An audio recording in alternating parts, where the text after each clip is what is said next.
মা, তুমি কেমন আছো? আমার পোষা বেড়াল খুঞ্চু, সে কেমন আছে? সে রাত্রিরে কার পাশে শোয়? দুপুরে যেন আলী সাহেবের বাগানে না যায়। মা, চিঙে মাচায় ফুল এসেছে, তুলিকে আমার দূরের শাড়িটা পরতে বলো। আঁচলের ফেসোটা যেন সেলাই করে নেয়। তুলিকে কত মেরেছি, আর কোনোদিন মারব না। আমি ভালো আছি, আমার জন্য চিন্তা করো না।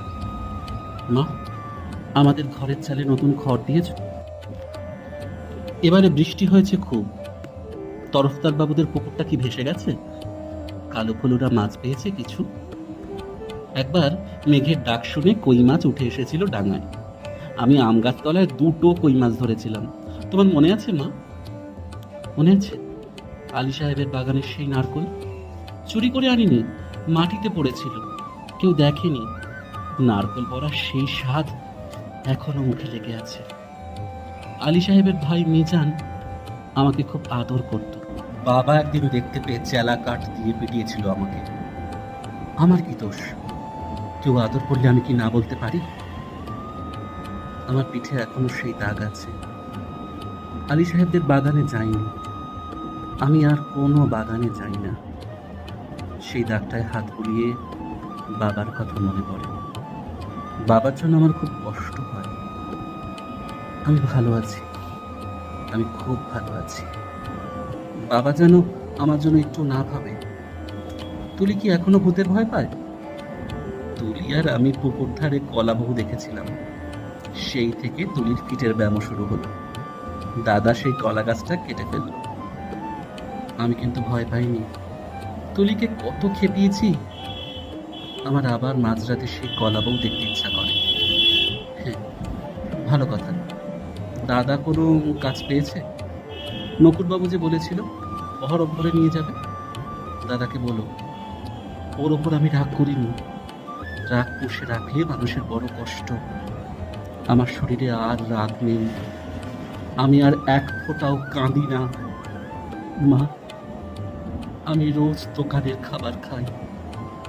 হোটেল থেকে দুবেলা আমার খাবার এনে দেয়।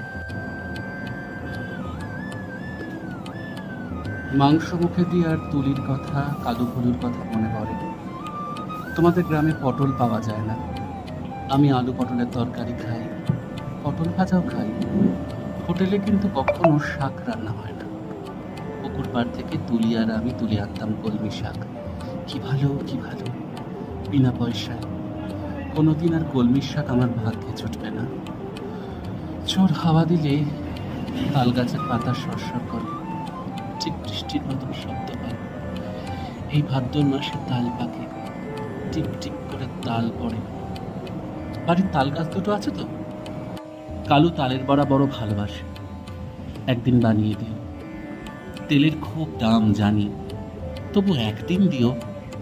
আমাকে বিক্রি করে দিয়ে 6,000 টাকা পেয়েছিলে, তা দিয়ে একটা গরু কেনা হয়েছে তো। সেই গরুটা ভালো দুধ দেয়। আমার নতুন সন্তানের চেয়ে গরুও অনেক ভালো। গরুর দুধ বিক্রি করে সংসারের সুসার হয়। গরুর বাছুর হয়, তাতেও কত আনন্দ হয়। তোমরা ওই টাকায় বাড়িঘর সারিয়ে নিও ঠিকঠাক। কালুগুলোকে স্কুলে পাঠিও, তুলিকে ব্রোজেন ডাক্তারের ওষুধ খাইও। তুমি একটা শাড়ি কিনো, বাবার জন্য একটা ধুতি, দাদার একটা ঘড়ির শখ, তা কি ও টাকায় কুলোবে?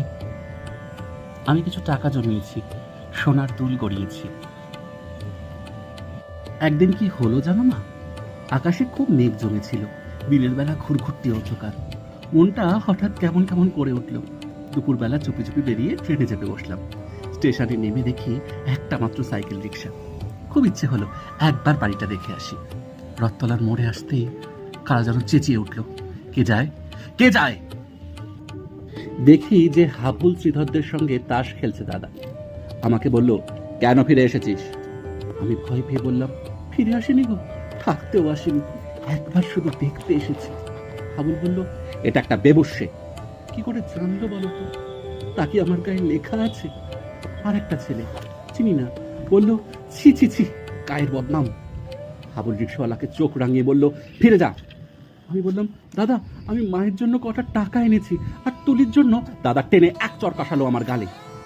আমাকে বিক্রির টাকা হকের টাকা, আর আমার রোজগারের টাকা নোংরা টাকা। দাদা সেই পাপের টাকা ছোবে না, ছিনিয়ে নিল শ্রীধর। আমাকে ওরা দূর দূর করে তাড়িয়ে দিল। আমি তবু দাদার উপর রাগ করিনি। আমার টাকা নিলে তোমাদের সংসারের অকল্যাণ হবে না। না, আমি চাই তোমরা সবাই ভালো থাকো। গরুটা ভালো থাকুক, তাল গাছ দুটো ভালো থাকুক, পুকুরে মাছ হোক, খেতে ধান হোক, চিংড়ি মাছের ফুল ফুটুক। আর কোনোদিন ওই গ্রাম অপবিত্র করতে যাব না। আমি খাট বিছানায় শুই, নীল রঙের মশারি, দোরগোড়ায় পাপোশ আছে, দেওয়ালে মা দুর্গার ছবি, আলমারি ভর্তি কাচের গ্যালাস বন বন করে পাখা করে। সাবান মেখে রোজ চান করি।